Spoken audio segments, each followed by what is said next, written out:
am glad of this opportunity to extend my deep appreciation to the electorate of this country, which gave me yesterday such a great vote of confidence.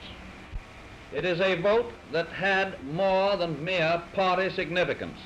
It transcended party lines and became a national expression of liberal thought.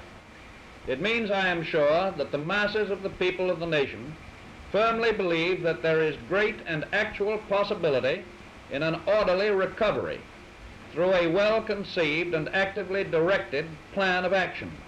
Such a plan has been presented to you, and you have expressed approval of it. This, my friends, is most reassuring to me. It shows that there is in this country unbounded confidence in the future of sound agriculture and of honorable industry. This clear mandate shall not be forgotten, and I pledge you this, and I invite your help in the happy task of restoration. Democratic opponents are trying to make another false issue over the supposed coercion of voters by employers. In the first place, the ballot of the United States is secret, and no one can coerce a voter.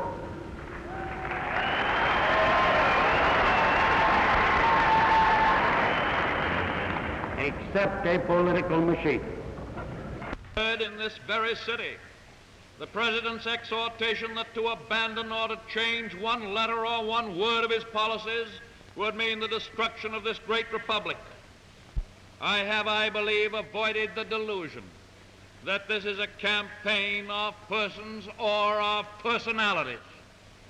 To indulge in such a fantastic idea of my own individual importance would be to betray the common hope and the common cause that has brought us all together this year.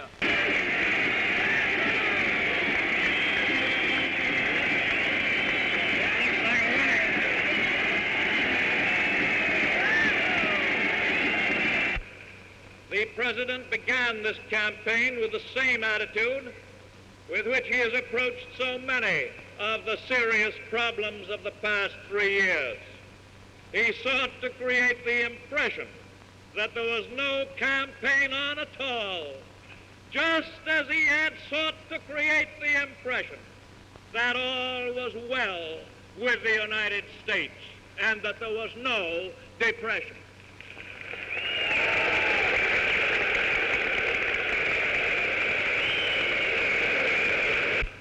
The present leadership in Washington stands convicted, not because it did not have the means to plan, but fundamentally because it did not have the will to do.